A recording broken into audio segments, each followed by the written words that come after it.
नमस्कार दोस्तों, आईटीआई सरकारी नौकरी के यूट्यूब चैनल पर आपका स्वागत है। और डियर फ्रेंड्स, आज की इस वीडियो में हम लोग बात करेंगे टेक्निकल हेल्पर का 23 मई 2022 का जो भी आपका शिफ्ट नंबर 2 में जो एग्जाम हुआ था उसकी बात करेंगे। इस वीडियो में हम लोग कंप्लीट के बारे में जानेंगे, जो भी आपके राजस्थान जीके का लेवल कैसा रहा है, इंडिया जीके का लेवल कैसा रहा है, मैथ के क्वेश्चन किस प्रकार के आए हैं, जनरल साइंस का लेवल कैसे रहा और टेक्निकल का लेवल कैसे रहा। तो सभी क्वेश्चनों को हमने लगभग 50+ क्वेश्चनों को यहाँ पर सम्मिलित किया है। तो वीडियो को पूरा देखिए। यदि आपने चैनल को लाइक और सब्सक्राइब नहीं किया है तो अभी से इस वीडियो को लाइक कर दीजिए। धन्यवाद फ्रेंड्स। चलिए, तो पहला जो क्वेश्चन आपसे पूछा गया था, वेबर किसकी यूनिट है, तो वेबर चुंबकीय फ्लक्स की यूनिट क्या है, वेबर है। सेकंड क्वेश्चन आपसे पूछा गया था, कालबेलिया नृत्य कौन से राज्य से संबंधित है, तो राजस्थान से है। डीसी जनरेटर में MNP आपसे पूछा गया था, तो MNP की फुल फॉर्म होती है मैग्नेटिक न्यूट्रल प्लेन, ये आपको याद रखना था। 36 स्लॉट, 36 कॉइल, 3 पोल मोटर थी, उसमें एंगल पूछा गया था कि प्रत्येक स्लॉटों के मध्य एंगल कितना होगा, तो 15 डिग्री का एंगल होगा, ये आपको याद करना है। श्रेणी और समानांतर संधारित्र आपसे पूछा गया था कि श्रेणी जो समांतर संधारित्र है तो उसका राइट आंसर आएगा वोल्टेज वृद्धि के लिए श्रेणी संधारित्र, करंट वृद्धि के लिए समांतर संधारित्र। बिल्कुल ओके, राइट आंसर होगा। ठीक है। पेन स्टोक को पूछा गया था, पेन स्टोक का काम क्या होता है कि टरबाइन पर पानी को पहुंचाता है पेन स्टोक। एक आपसे पूछा गया था, नंबर ऑफ पोल्स 4 है, फ्रीक्वेंसी 50 हर्ट्ज है, NS बताइए, सिंक्रोनस स्पीड बताइए, तो 1500 RPM सिंक्रोनस स्पीड आ जाएगी। ठीक है। और इस वीडियो की PDF प्राप्त करने के लिए हमारे टेलीग्राम ग्रुप को ज्वाइन कर लेना, वहाँ से आपको PDF मिल जाएगी। ठीक है। नेक्स्ट क्वेश्चन, कलर कोड पूछा गया था। कलर कोड में आपको पूछा गया था कि अंक 2 का रंग कौन सा होगा, तो अंक 2 का रंग कौन सा होगा, लाल। आपको पढ़ा होगा BB Roy of great Britain. ठीक है। इलेक्ट्रॉन का प्रभाव पूछा था, तो इलेक्ट्रॉन के प्रभाव को विद्युत धारा कहते हैं। ठीक है। ट्रिकल चार्जिंग पूछी थी, लंबे समय तक बैटरी को तरोताजा रखने के लिए ट्रिकल चार्जिंग का यूज करेंगे। एक आपसे पूछा था अंडर एक्साइटेड सिंक्रोनस मोटर का पावर फैक्टर, तो यदि सिंक्रोनस मोटर की बात कर रहे हैं तो अंडर है, तो अंडर एक्साइटेड है तो लेगिंग पावर फैक्टर होगा, लेगिंग पावर फैक्टर होगा।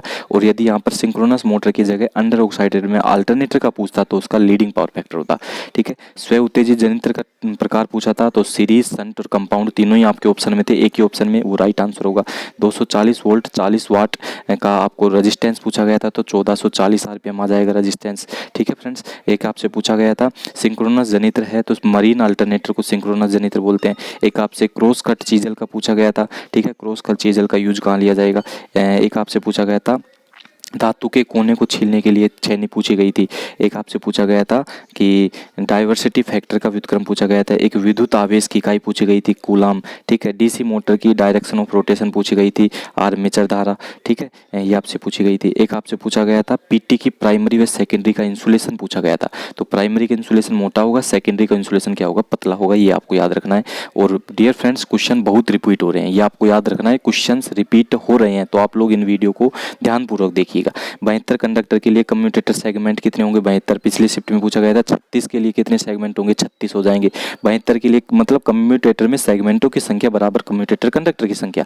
ठीक है। एक आपसे ग्लोवर, जो आपका ग्लोवर आता है, उस ग्लोवर को एक सिंबल दिया गया था और उसको पहचाना था, ये आंतरिक ग्लोवर है या फिर बाहरी ग्लोवर है। ठीक है। इस प्रकार से आपसे पूछा गया था। एक आपसे पूछा गया था कि डीसी जो सिंगल फेज इन मोटर होती है, ठीक है, जो सिंगल फेज की आपकी मोटर है, देखिए ये आ गया आपसे कुछ इस प्रकार का पूछा गया था। सिंगल फेज इंडक्शन मोटर का सिद्धांत, फैराडे का विद्युत चुंबकीय प्रेरण सिद्धांत, ट्रांसफार्मर के ऑयल में नमी पूछा गया था। ठीक है। एक आपसे आरसीसी पोल नहीं है वो पूछा गया था, तो उसमें आंसर था ट्यूबुलर पोल। ट्यूबुलर पोल आरसीसी नहीं है। कंडेंसर किसका रूप है, तो संधारित्र का रूप है। लेड एसिड सेल में नेगेटिव प्लेट होती है जो, वो किसकी बनी होती है, पीबी की बनी होती है, ये आपसे पूछा गया था। एक आपसे इस प्रकार का सिंबल दिया गया था, पूछा गया था किसका है, तो ये रेक्टिफायर संयोजित PMMC permanent magnet moving coil. अब देखिए मैथ के क्वेश्चंस की बात कर लेते हैं। मैथ में आपसे पूछा गया था 4:3:2 में तीन आदमियों को बांटा गया है 4500 रुपए। ठीक है। तो 4:2 मतलब 2 आदमियों के बीच अनुपात पूछा गया था, एक 4 और एक 2 के बीच। तो इसका जो राइट आंसर आएगा वो 1000 आएगा। आप लोग निकाल लेना, वरना टेलीग्राम पे आपको इसकी PDF मिल जाएगी, उसमें आपको सोल्यूशन भी मिल जाएगा। ठीक है। चलिए नेक्स्ट, आपको 30% की वृद्धि हो रही थी किसी मूल वेतन में, इसके बाद में 25% की कमी हो रही थी। कमी क्रय मूल्य में क्या प्रभाव पड़ेगा, तो 2.5% की कमी होगी, ये बिल्कुल राइट आंसर था आपका। एक आपसे पूछा गया था 35, 3.5 और 4 का SCF, तो 0.5 होगा। एक क्वेश्चन आपसे अनुपात से पूछा गया था। एक बोर्ड मास से आपसे क्वेश्चन पूछा गया था। मोहनलाल सुखाड़िया 4 बार मुख्यमंत्री बने हैं राजस्थान के। NAL हवाई अड्डा का कोड पूछा गया था, तो BMB बीकानेर। ठीक है। जाटों का प्लाटो जाटो का प्लाटो किसे कहते हैं? सूरजमल को। सरिस का अभ्यारण्य कहाँ है? सरिस का अभ्यारण्य राजस्थान में। रानी पद्मावती को राखी किसने भेजी थी? हुमायूं ने। लक्ष्मणगढ़ का किला कहाँ है? राजस्थान में। रानी पद्मावती के पिता का नाम गंधर्व सेन। ठीक है। हाथी महल जयपुर में और नाथमल की हवेली जैसलमेर में। ये सभी क्वेश्चंस आपसे राजस्थान टेक्निकल हेल्पर का जो 23 तारीख का आपका एग्जाम हुआ था, 23 तारीख का सेकंड शिफ्ट में पूछे गए थे। ठीक है। यदि वीडियो पसंद आए तो वीडियो को लाइक शेयर और चैनल को सब्सक्राइब जरूर कीजिए।